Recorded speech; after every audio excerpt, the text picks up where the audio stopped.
Selamat pagi, ini untuk teman-teman yang kepingin tahu cara membuat kefir. Nah, sebenarnya sangat-sangat gampang. Yang penting kita punya susu, bibit kefir, susu, dan wadah. Nah, kefir ini dia menyukai wadah botol kaca atau plastik, dan usahakan hindari semua bahan-bahan dari logam karena dia tidak terlalu senang dengan logam. Pertumbuhannya kurang bagus dengan logam. Termasuk untuk mengaduk pun usahakan gunakan pengaduk yang bukan dari logam, jadi dari kayu atau plastik. Nah, susu yang saya pakai, yang saya rekomendasikan ini bukan karena saya mempromosikan susu ini, tidak, karena sudah beberapa kali membuat kefir, tapi susu ini yang paling yang lumayan bagus hasilnya. Sebenarnya yang lebih bagus dari ini adalah yang betul-betul susu segar, jadi fresh milk. Kalau di dekat rumah kita ada peternakan sapi dan menjual susu segar, bagus menggunakan itu, atau susu kambing juga boleh. Nah, tapi di sini kita agak susah mendapat susu segar. Kadang-kadang di supermarket bisa mendapatkan fresh milk, tapi kalau tidak dapat fresh milk, cukup full cream dengan merek ini, hasilnya lumayan bagus. Dan bibit kefir, nah seperti ini penampakan bibit kefir. Jadi tinggal gampang sekali. Bibit kita masukkan ke wadah.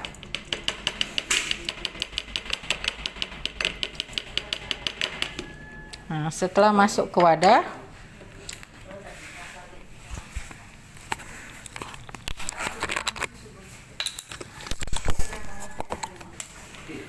tinggal disiram dengan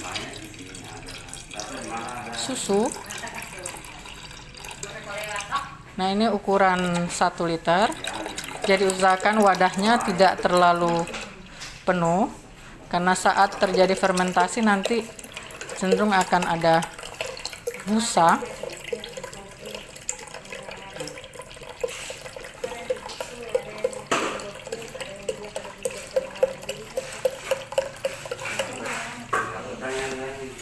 Dan diaduk pelan-pelan.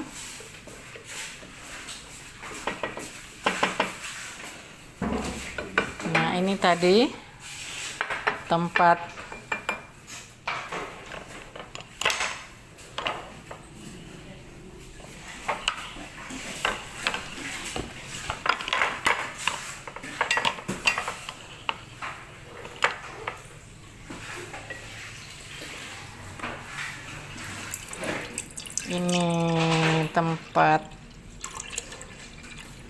bibitnya, masih ada sisa-sisa bibitnya, sayang. Jadi kita ambil susu sedikit untuk mengambil semua bibit kefir. Di sini juga masih ada sisa bibit.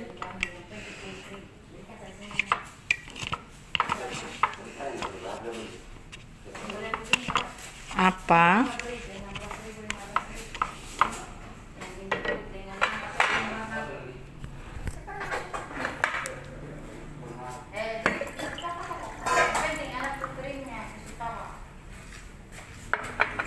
Nah,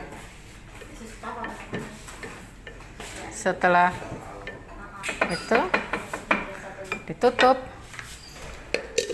Nah, tutupnya tidak perlu rapat-rapat sekali supaya udara masih bisa masuk.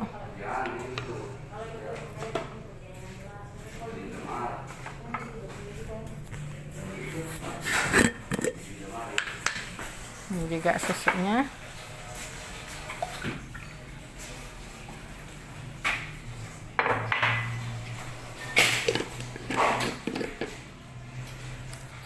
Nah, sudah. Kemudian dimasukkan, tolong bukakan lemarinya. Ya, tolong masukkan situ. Nah, tolong dimasukkan. Nah, ini kemudian dimasukkan ke dalam lemari dan ditutup. Nah, itu sudah di sebelahnya itu ada kefir yang sudah bisa dipanen untuk hari ini karena dia sudah difermentasi selama 36 jam.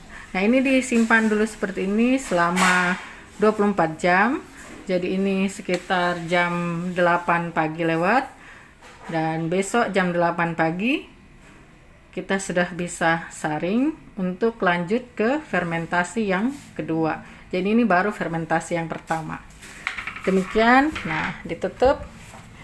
Oke. Assalamualaikum dan selamat pagi. Nah, hari ini kita akan menyaring kefir yang kemarin kita sudah fermentasikan selama 24 jam. Jadi itu adalah fermentasi pertama. Nah, kita bisa dilihat di sini hasilnya. Kefir yang kita buat sudah terpisah. Bagian ini, bagian yang kental ini disebut curd, dan bagian yang cair ini, yang jernih disebut whey. Ini mengandung protein di sini. Nah, untuk orang-orang yang ingin mengkonsumsi proteinnya saja boleh mengambil whey-nya ini. Tapi kalau untuk saya tetap ambil semua dan disaring. Setelah disaring, difermentasikan lagi kedua selama 12 jam. Nah, bahan-bahan yang kita harus punya untuk menyaring. Nah, jadi ada wadah dan saringan, dan tetap di sini semua tidak menggunakan logam. Hindari penggunaan logam. Jadi kayu, plastik, kaca, nah seperti itu yang digunakan. Ada wadah untuk tempat bibit nanti, dan tetap ada susu untuk makanan bibit. Nah, ini kita campur dulu, kita aduk pelan-pelan untuk membuat whey dan proteinnya, whey dan curd-nya kembali bercampur. Nah, dia tampaknya kalau dilihat, nah seperti itu. Tolong diadukkan. Dia lebih kental. Juga sedikit ada busa. Nah, setelah dia bercampur, kita akan saring. Oke. Disaring. Ya.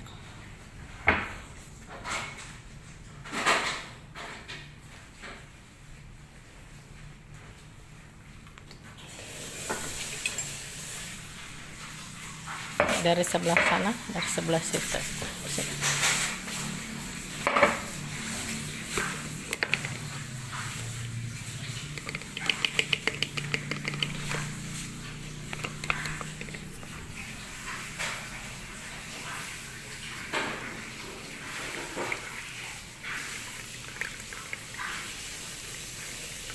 Seperti menyaring santan.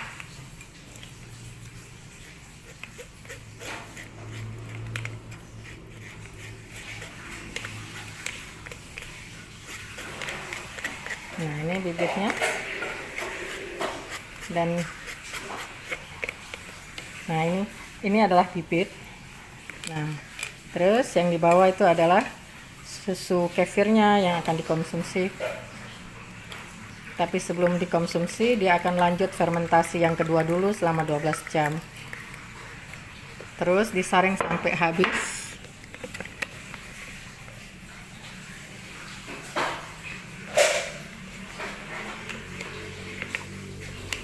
Nah, bibitnya ini sudah tumbuh banyak. Awalnya saya hanya membeli 50 gram. Dan bibit kefir ini bisa digunakan kembali. Bahkan kalau kita sering membuat dan memeliharanya, selama kita rajin memeliharanya, dia akan tetap hidup. Jadi bibit kefir ini adalah makhluk hidup. Kumpulan bakteri-bakteri, bakteri baik tentunya. dan juga ada beberapa jamur. Nah, ini sudah agak banyak, pindahkan dulu supaya bisa. Nah, dipindahkan ke tempat bibit.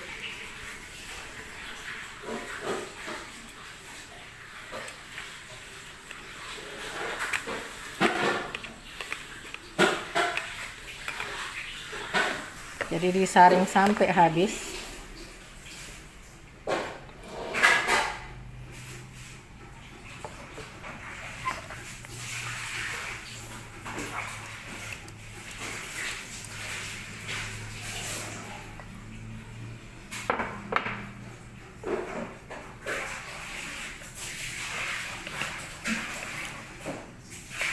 Kalau susu yang digunakan bagus, bibit kefir akan terus tumbuh.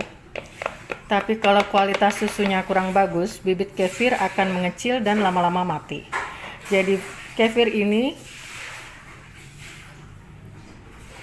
akan menunjukkan bahwa kualitas susu yang kita gunakan bagus selama dia terus tumbuh. Bibit kefir yang ini saya beli mungkin sudah lebih 6 bulan dan sudah berkembang biak. Beberapa anaknya sudah dibagi-bagi. Awalnya saya hanya membeli 50 gram. Untuk 1 liter susu 50 gram cukup. Ya.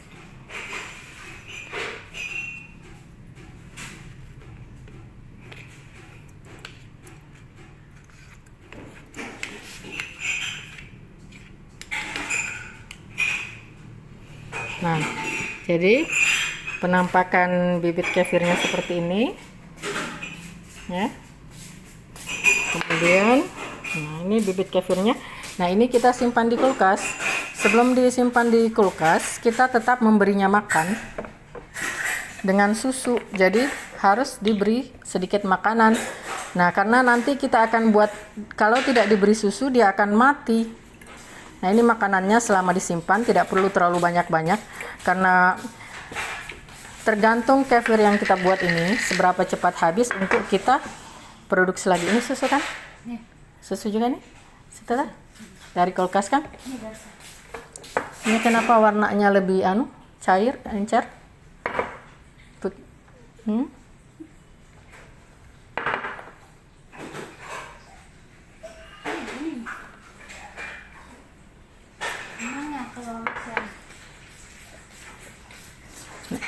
Jadi diberi sedikit susu. Coba ambil susu yang lain.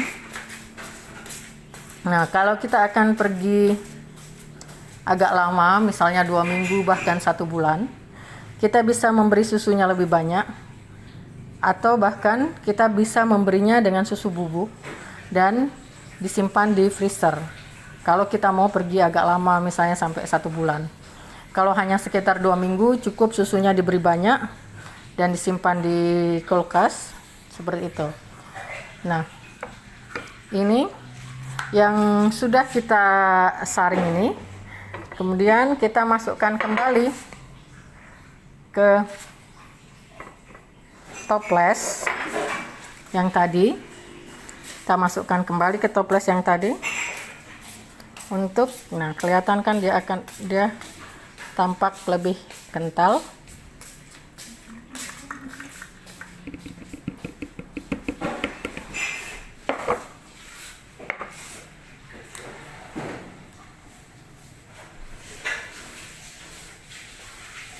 Tolong dibuka. Yang simpan ini siapa kamu? Hah? Hah? Tempat makanannya ini? Kayak susu toh?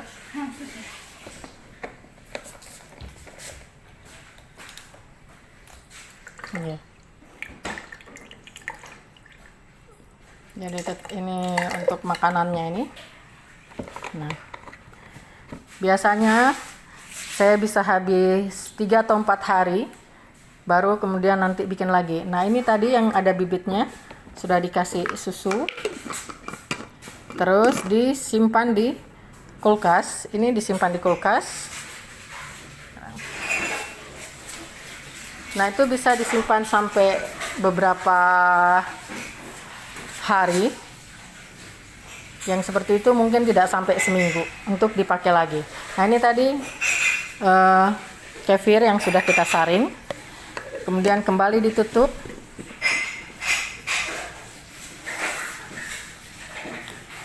Nah, kembali masuk ke dalam lemari. Tolong dimasukkan.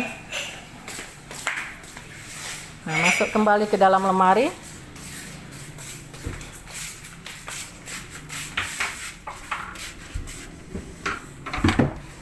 Nah, ini untuk difermentasikan kembali yang kedua selama 12 jam. Jadi total fermentasi 36 jam. Setelah itu baru bisa kita konsumsi.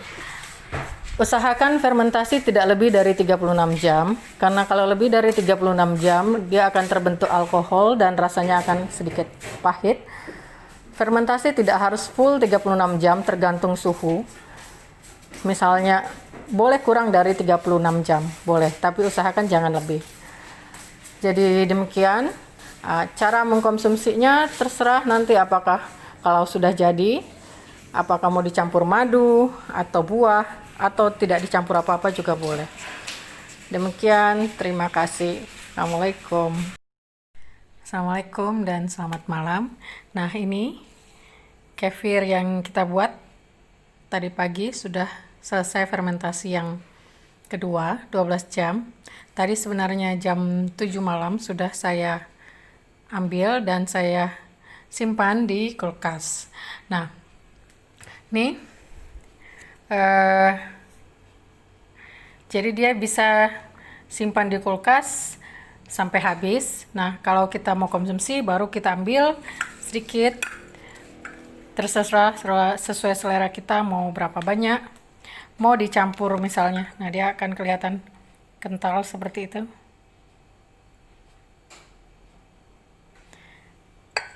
Hanya mau langsung diminum juga boleh, rasanya asam. Kalau yang suka asam, biasanya sih tidak terlalu merasa aneh dengan rasa asam itu. Tapi kalau yang tidak terlalu suka asam, sebenarnya bisa ditambah madu. Bisa ditambah madu sesuai selera, madunya berapa sendok. Apa mau 1 sendok, 2 sendok, terserah sesuai selera.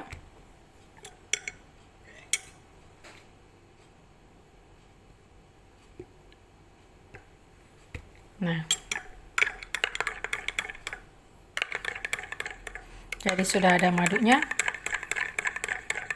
Kemudian bisa ditambahkan air untuk yang tidak terlalu suka asam.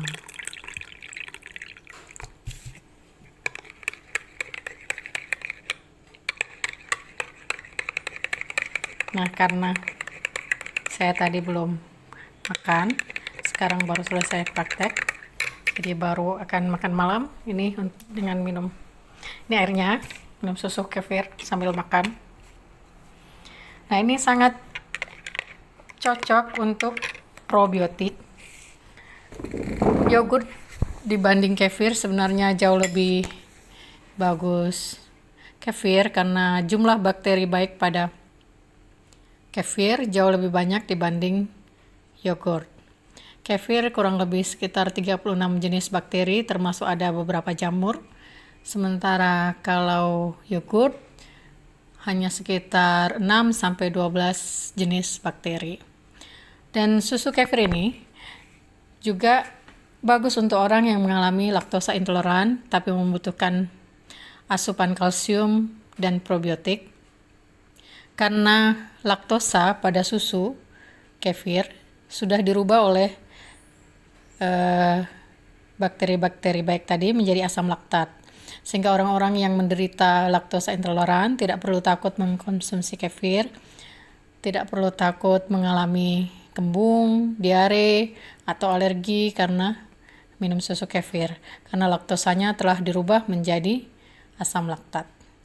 Demikian cara membuat kefir. sampai penyaringan dan mengkonsumsi. Dan untuk yang tidak terlalu suka dengan rasa kefir sendiri, sebenarnya bisa disiasati dengan membuatnya menjadi jus dicampur dengan jus buah, seperti buah, bisa cari buah yang manis. Jadi seperti buah naga, rasanya akan menjadi seperti jus stroberi, atau bisa juga di blender dengan pisang atau dengan kurma. Carilah buah yang manis sehingga rasanya menjadi lebih manis, rasa asamnya menjadi lebih kurang. Demikian, selamat mencoba.